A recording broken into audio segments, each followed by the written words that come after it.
actually really not helpful. You want to lean out of the boat with your body weight, put outside pressure with the outside arm onto the blade that acts as a pontoon. So you imagine this boat's about 1,400 pounds, 1,200 pounds, 1,400 pounds? I need to check my facts. They're not light. And then you add all of us bodies into it, and you imagine all of us start rocking, right? Now if all, just 4 of us even stood out and did what Ryan just did, this boat would barely move. So it's important for safety, important for conditions. It's just being aware of your body and what your body's doing in the boat. So now that he's sitting in the boat, his hip is nice and tight to the gunnel. He's got his outside leg running straight and not going too high over the gunnel. And his outside foot is braced on the foot rung. His inside foot is also braced. Option B could be at 90 degrees faced like a direct force into the bottom of the boat. What this allows you to do is pivot your hips. The hips and your legs are the source and the strength of your catch or your pull. It's not your biceps or your arms. A little fact is if you plant the blade and I bend the elbow as I pull, the only strength that's really being used to pull that paddle and bring myself to the paddle is my tiny little bicep. Some of you might work out and they might be jacked, but they are not stronger than your legs, your core, and your back. So getting into a nice setup position, his sit bones, the little bones here, are gonna be nice and crushed on the seat, so sit up nice and straight for me, Ryan. He's sitting up straight, his chest is up, secured. In the catch position, how we get ready is he's got his outside leg secured. He just moved his inside hip back and he brought his outside hip forward. That's how we get the extension. Otherwise, you might hear old coaches say the reach. But that's how you get the extension, the rotation in the torso. Back is to the shore, the chest is to the partner. Now how we get the blade fully buried is the catch. So now what we've added is we've added a hinge in the hips, and that's how we get the blade buried. How we hold the paddle is the outside arm is long and strong. You don't have to worry about death grip or locking out an elbow, but you don't want to bend through the stroke. So now that he's got the catch, imagine he's buried this into concrete. What does he need to do? He needs to bring his body to the paddle, not the paddle to his body. If that makes sense. So in tug of war, I'm not going to bring myself, I'm going to pull and bring myself to that spot to get leverage. So the idea here, he's loading and engaging his quads, his hamstrings, his lats, his core, and then pull.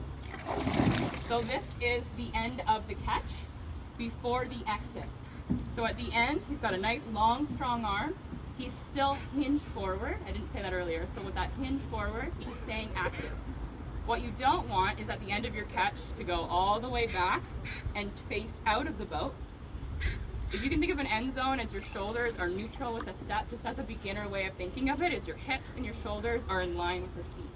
If you over rotate or sit back, you're going too far and you're not actually staying engaged and active. The next part is the only part where the bottom hand elbow bends is the exit. And then to the recovery, now he's moved that inside hip back and he's gotten that rotation. And then catch, added the hinge, pull. So see here now, the blade is fully buried. That's the other part. So if you pull the blade half out and do the pull for us again, Ryan, like that, and then pull. You see all that water, what just happened and went back? We call that dirty water. So for everyone behind now is trying to catch their blade on something solid, they're getting little airy, fluffy clouds. So all that power that we have back there doesn't have something to grab onto. So that's something we can go into further detail as we go forward. But the other thing is hold the boat. So you hear hold hard. This boat needs to stop. There's something that we don't know, but we're just gonna trust our stern is yelled and we're gonna sit there and you're gonna listen, so we stay quiet. Hold the paddle. We have to hold for a long period of time. What we say is you drop the top hand and just hold onto the gunnel, and then you're getting that water that's beneath the boat. And then you'll hear release blades, or release, or let it run. That's where you have the paddles across. Or for some of you that have Dragonboated before, maybe paddles at the knee. So that's your resting position. This is where you get to look out of the boat. You talk to your seat buddy, and you're gonna have little breaks. The other thing we're gonna do is switch sides. So we're gonna say, brace the boat. So everyone's gonna lean away from each other. They're gonna brace, seat on the one side is going to stand and be in front of their buddies and get out of the way, and the other person's going to slide across, and then you'll sit. And for this boat, what we do is worry about your seat pads, your gear later. Just get up, move across, and then go right back to bracing, and we can get everyone through really quickly. So brace the boat, hold the boat, paddles up. That position 1. So paddles up is where you've just moved, I call them your salsa hips. So you got your hips open, your chest open, you're big and strong, you're ready, and then take it away. Any questions on this part? No? So it's not canoeing. Oh, the other part I didn't mention is your top hand. What should the top hand in the recovery look like? So the general thing that I've been taught by other paddlers is what happens in the water is the same, what happens out of the water is different mechanics. What I mean by that is kayaking, stand-up paddleboarding, all of those. You want a vertical blade, you want the blade fully buried, get a nice strong catch.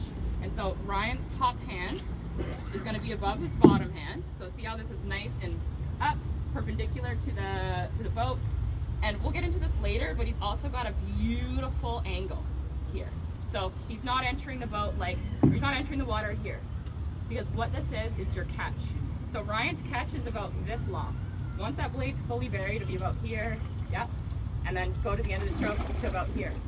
So that's as far as you're actually pulling. It's really not that far. We want to think with like canoeing that we got to get to this big grasp. So top hand is above, shoulder is in line with the elbows, kind of here. We don't want, call it like chicken arm, chicken wing, where we're doing this thing. That is a really vulnerable position for your shoulder to be in, and it loads it in a dangerous way. We don't want to do that. So from here, exit up. So see how he's nice and straight? Some people have a bit of a 45-degree angle about here where they bring the paddle up as a recovery and then back to setup. So anywhere between there for our purposes, what we don't want to see is now bring your top hand into the boat on recovery, is like this. And coming, so basically like your blade's almost straight. So nice 45-degree angle on that top hand, and it's like a piston, it brings it into the water, and you can kind of do it gently and back up and recover. That makes sense, sort of like that. But when we do this, what do you see my body doing? We're going to be rocking the boat. We don't want to rock the boat. We want to lift this boat up. We want to get it out of the water and use that momentum and inertia to get us forward. So if in between I'm paddling and I'm constantly bringing my body weight back into the boat, we're gonna have to work so much harder. We're not going to get that. So body position and all of that we'll discuss. The other part I didn't do, in my first group I went and almost touched Ryan's butt. We're friends, so there. In the setup, on his reach, so if you can get set up for me again, what you can see is his inside butt cheek is about this high off the seat. So he's got his weight on that outside hip, because what's happening when you don't do that, you're then gonna crooked your back. You're gonna make a big curve to get out of the boat, to get that angle. That's not a loaded place of power. So you wanna imagine the 4 points, your hips to your shoulders, and that rectangle comes with you and stays strong. And that is a place of power to get all your muscles engaged. So that dragon bite you earn is going to be on that outside hip, rotating on the seat. And then we're going to switch sides and you'll get to do it on the other side. So that setup will be like, okay, get out of the boat.